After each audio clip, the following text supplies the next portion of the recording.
Halo teman-teman semua. Nah, berjumpa lagi kita pada video kali ini. Namun pada video kali ini kita akan membahas materi terkait motivasi belajar. Nah, teman-teman sekalian, adapun pengertian dari motivasi belajar itu sendiri, merupakan sesuatu keadaan yang terjadi pada diri seseorang individu di mana ada suatu dorongan untuk melakukan sesuatu guna untuk mencapai suatu tujuan. Ya teman-teman, adapun jenis-jenis motivasi. Nah, secara umum pemahaman tentang jenis-jenis motivasi dibedakan menjadi dua, yakni motivasi intrinsik dan juga ekstrinsik. Adik sekalian, yang pertama kita akan membahas motivasi belajar intrinsik, di mana motivasi intrinsik adalah motivasi yang berasal dari diri siswa sendiri untuk belajar. Nah, motivasi ini bisa dipengaruhi oleh keinginan siswa untuk mencapai suatu tujuan tertentu.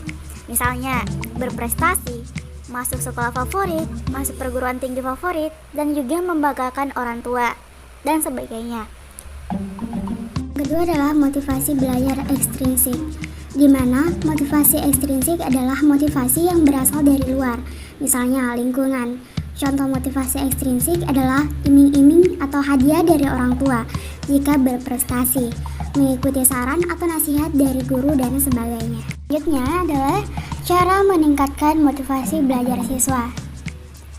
Untuk meningkatkan motivasi belajar siswa, tentu bukan pekerjaan mudah ya. Namun, Bapak dan Ibu tetap harus mencoba dengan semangat dan selalu optimis.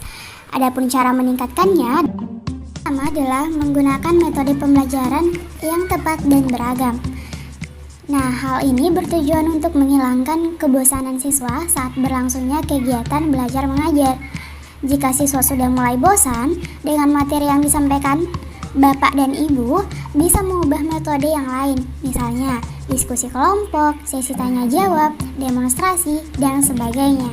Yang kedua, menjadikan siswa sebagai peserta didik yang aktif, di mana keaktifan siswa bisa mendorong dirinya untuk terus belajar dan semangat dalam memecahkan suatu permasalahan. Tiga adalah memanfaatkan media seoptimal mungkin. Melalui media, siswa bisa mendapatkan hal baru yang belum pernah mereka dapatkan sebelumnya. Adapun contohnya adalah dengan menampilkan visualisasi pembelajaran yang sedang berlangsung. Nah, melalui visualisasi tersebut, siswa bisa lebih mudah memahami suatu materi. Jika mereka paham, pasti mereka akan semangat dan termotivasi untuk terus belajar. Yang keempat adalah menciptakan kompetisi. Kompetisi atau persaingan yang terjadi selama pembelajaran ternyata bisa menumbuhkan motivasi tersendiri bagi siswa. Nah, melalui kompetisi, mereka akan saling membuktikan bahwa merekalah yang terbaik. Agar menjadi yang terbaik, siswa dituntut untuk terus belajar. Kondisi inilah yang nantinya bisa meningkatkan motivasi belajar siswa. Contoh motivasi belajar siswa melalui kompetisi adalah dengan membuat cerdas cermat di dalam kelas. Adalah mengadakan evaluasi secara berkala. Evaluasi merupakan salah satu cara guru untuk mengukur kompetensi siswanya. Melalui evaluasi, Bapak dan Ibu bisa mengukur keefektifan pembelajaran yang telah dilakukan. Jika hasil evaluasi selalu menunjukkan hasil yang baik, maka bisa disimpulkan bahwa sebagian besar siswa memiliki motivasi belajar yang cukup besar. Contohnya adalah dengan membuat penilaian terkait aktivitas siswa, misalnya tugas dan kuis. 6. Sampaikan motivasi secara langsung. Nah, salah satu cara meningkatkan motivasi siswa adalah dengan memberinya motivasi. Pada poin-poin sebelumnya, motivasi yang Bapak dan Ibu berikan adalah motivasi secara tidak langsung. Nah, ternyata Bapak dan Ibu juga bisa memberi siswa motivasi secara langsung, yaitu dengan menceritakan kisah sukses Bapak dan Ibu atau tokoh-tokoh lainnya. Nah, langkah yang ketujuh adalah dermawan akan pujian.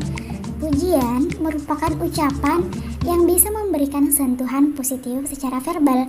Melalui pujian, seseorang akan merasa dihargai. Begitu juga dengan para peserta didik. Contohnya, jika Bapak dan Ibu bisa memberikan apresiasi berupa pujian pada siswa yang berhasil menyelesaikan tugas dengan baik. Nah, dengan demikian, siswa tersebut akan terus termotivasi untuk menjadi yang terbaik di hadapan gurunya. Untuk siswa yang tidak menyukai pujian, Bapak dan Ibu bisa menyiasatinya dengan reward yang lain.